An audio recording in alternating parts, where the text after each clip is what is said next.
Hey guys, how's it going? Today I'm going to give you my review of Heroes of Hammerwatch 2, a charming little ARPG roguelike that released January just gone. Now, I don't generally review games like this or check out games like this on the channel, but this one I have absolutely fallen in love with. It is bridging the gap for me while I wait for more content to release for Path of Exile 2. It's very simplistic in its design, in its nature, but there's a weird amount of depth here, and it balances the ARPG dynamic and the roguelike aspects of the game incredibly well. There is a really good sense of progression in this game. So what you do when you start out is you pick one of 4 different characters. We have a warrior, paladin, ranger, wizard. As you can see, I'm a wizard here. I've got my little fire staff.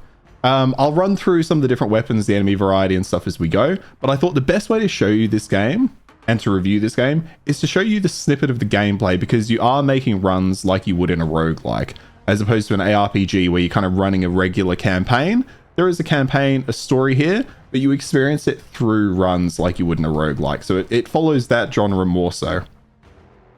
So we'll move through as we go, and I'll show you off some of the gameplay. As you can see here, my little wizard has a flamethrower. This is tied to the staff I'm using. I also have abilities like some magic missiles and a fireball as well. Now, some of the enemies you'll notice are on the weaker side. I am a little over leveled for this area, but I wanted to make sure I could survive while I'm talking to it. So just a heads up there that obviously you'll see me slapping through a lot of this stuff. That won't necessarily be experienced if you pick up the game the first time. You'll also notice, and I'll point it out now so I don't have to point it out later, there are traps in these levels. So this one here will drop stones on your head if you're accidentally standing in the way. Now here is one of the roguelike elements, right? So as you're moving through the maps, which are procedurally and kind of randomized, but you will see a lot of the same aspects like you would in other ARPGs like Path of Exile 2. The areas are randomized, but you will still see a lot of the same flavors as you go through. But the roguelike aspects are things like this. So we found a traveling cook who's given us the blessed bread buff, and we will find a lot of other little randomized options just like him as we move through. So you can see we've got our mini map in the top right. I can also tab to open that up. And here's another one. A little random aspect to the game. And there's some bats over here, so we'll just quickly take them out so we don't have to deal with them. This is a materials chest. So you can see here, I picked up some wood. A lot of wood. You can also pick up stone and other items as well. And that feeds into the roguelike aspects, which we'll touch on later. And up here we have a bow. So this is a weapon. I can't equip that because I don't quite have the right stats, but you can see I've got a lot of other weapon types here. So let's run through some of those. So as a wizard, I have options. I've got my fire staff. You can see it's got its stats of its own, and it's got 2 different abilities. Now, if I were to throw on, let's say, the frost wand, that's only got the 1 ability, but it opens up our secondary slot. So I can throw in, let's say, the lightning tome. And now I've got frost shards that I can shoot out of my wand. And I've also got little lightning, I wouldn't call them tomes, what would you call that? Lightning circles. So if an enemy walks over this, they will get shocked. Let's have a look if we can find another enemy in here. That looks like we finished this area, so we'll move on to the next one. Alright, perfect. So I can lay up these circles. I can then shoot this guy, bring him over. And the circle explodes, dealing lightning damage. Fairly self-explanatory there. And as we have a look through here, I've also got fire tome. I've got a shocking dirk as well. Oh, sorry. That is just it's just a straight up dagger. We've also got a fire wand, another frost tome, and we've also got a lightning staff. So similarly, I can shoot lightning like I would shoot a fire beam, and I can shoot down lightning strikes as well. So where the fire staff did that bigger AoE explosion, the lightning staff is more of a single target. And again, some of the roguelike aspects here. This is giving me 100% experience gain. And just over here, this is actually my favorite thing to find as a wizard. I can recruit these 3 men here. So they will now follow me along and join me on the fights. Now, when it comes to the weapon variety, obviously different classes will generally specialize into different weapons. You aren't locked into weapons by your class. You can kind of use anything. But of course, there's always going to be the benefit to that. Similar to the skills, every class will have 2 static skills, so 2 skills that every class that particular class will always have. So these magic missiles is one of them, and then the fireball is another. But what I've used here, as you can see, are my fire hydras. Now that is specific to the wizard, and it's a specialization. So my wizard and your wizard, we might not choose the fire hydra. That could be different depending on what your specialization is, but every wizard will have the magic missiles and the fireball as well. Now, alongside your weapons, you will also find armors, you'll find cloaks, you'll find obviously boots and stuff like that, which are in here. These will give you different stats. So you can see this one's giving me some experience gain, and I am slightly in the way, but there is a legend down here as well, which will tell you what things it's giving you. So this one here is giving me armor, it's giving me health regen, and it's giving me spell crit damage, and as well as intelligence as well. So that's really good for, obviously, a wizard. Now, those item upgrades you've got there, those are permanent. So when you pick up an item, you have that item forever. You have that until you sell it, do whatever you want with it. When it comes to trinkets, these are run specific. So this is your roguelike aspect of the game. So you can see here, I've already picked up a rabbit's foot. That's giving me evasion. I got that talk of alacrity. That's giving me weapon speed. And then I've got other things like the mana stone, which is giving me a chance to restore mana on kill. And this one here, which makes it so that when I drink a potion, it restores dash charges as well.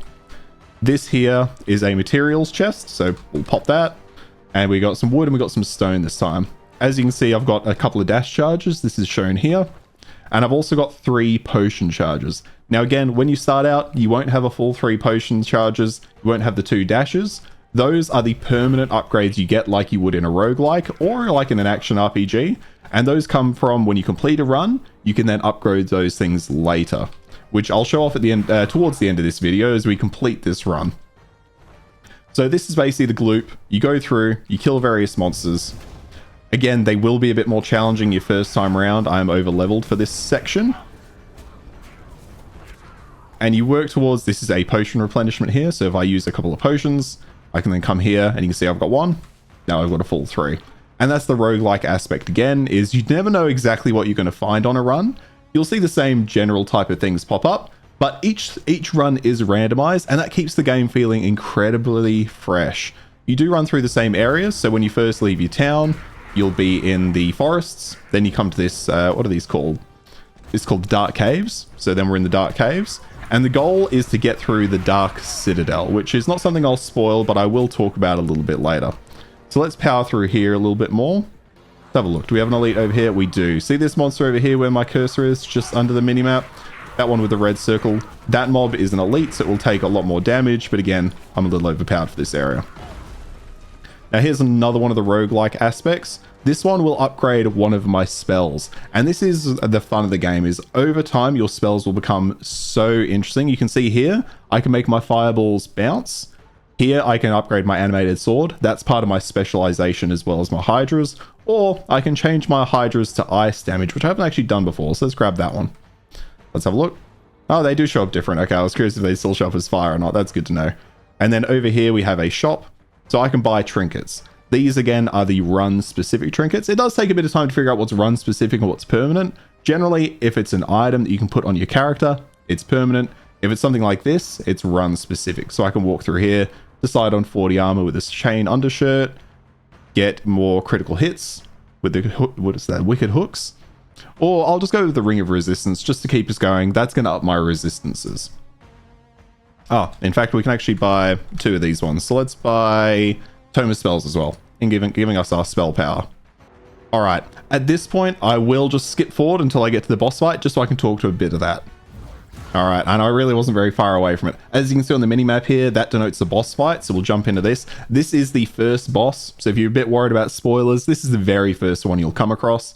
It is the totem pole. Let's jump in on here. As you can see, my little guys are still with me. I've got my little floating sword. And this totem pole is quite fun because these actually randomize which part of the totem is on there first. As you can see, the first part of the totem is the earth totem. Again, I'll probably get through this pretty goddamn quick because I have these 3 guys and I'm overpowered again for this area. Okay, I'll see if I can move away. And as you can see, each part of the boss fight has a little bit of flair to it. My guys are absolutely sucking through this. The boss fights I found in this game are absolutely fantastic. They've got a lot of dynamic aspects to them. Again, this one, you can see the fire totem has some different moves to what the other totems had. The ice totem, again, different moves, different damage types. We didn't really get to see the first 2 totems, the earth totem and that. But as you can see, this one is throwing out now ice balls from these surrounding wooden structures. And it really adds a bit more dynamicism to the fight. And you'll have this throughout each fight as well. The later ones get really intense. Really encourage you to use your dodges. and use your potions as well. If I wasn't so overpowered, that was a challenge. First time I came up against this, it absolutely slapped me. So don't get the intention or the idea that the game is easy. And that also unlocks combo, which is a permanent upgrade, and will allow us to, when we kill a bunch of enemies, set off a combo meter that has an effect depending on what you want it to do. Now, at this point, I will collect all the resources up here. This one here gives me experience for my character. Got a buttload more gold, and then we got a couple of chests. Out of these chests, you can see that is a permanent item, so that's an item I can keep in my character. This is a run-specific upgrade. So again, run-specific upgrades are trinkets. Stuff that will stay on your character is your equipment. Now, rather than continue going, we'll retire this run, head back to town so I can show you what the rest of the gameplay looks like. But in terms of the combat, the runs, that's what you would expect. You run through an area, run through another, get to a boss, run through a few more areas, get to the next boss, and repeat. If you die, this happens. You go back to town. Now, it counts up all the materials you collected, how much gold you collected.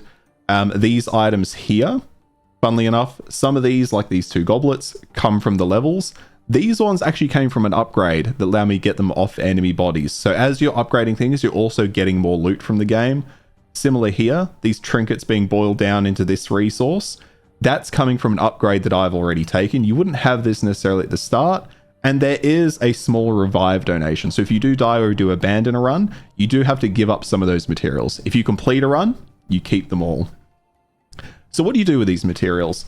This is where the more permanent aspects and the roguelike aspects come in once again. You have this giant sprawling town. Now I have this town because I've included a bunch of upgrades, but it's not complete yet. So you would come over to this guy here, and you can see you can build new things. So currently I have a magic shop, but it's a low tier. I can upgrade it, which will give me more magical upgrades. That's what I want as a wizard. There's also the guild hall to unlock more buildings, the enchanter. And as I come through here, this man will let me specialize. So you can see these are the specializations I was talking about before. I currently have the conjure, hydras, and the animated sword on. But there's also other ones like this, which will give me temporary buffs to increase my weapon cast and move speed. And gives me additional strength and dexterity per character level. Or another option for this class is summoning meteors to fall down in an area for a duration, and also having the passive that casting spells generates stacks. Each stack will increase your cast speed and reduce the mana cost of spells. Now these are just the 3 for the wizard. Every class has 3 of those specializations themselves.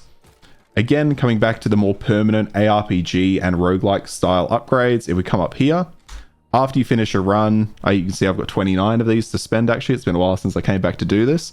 And then I can spend these on upgrading my spells. So when I first started out, my magic missiles was low quality.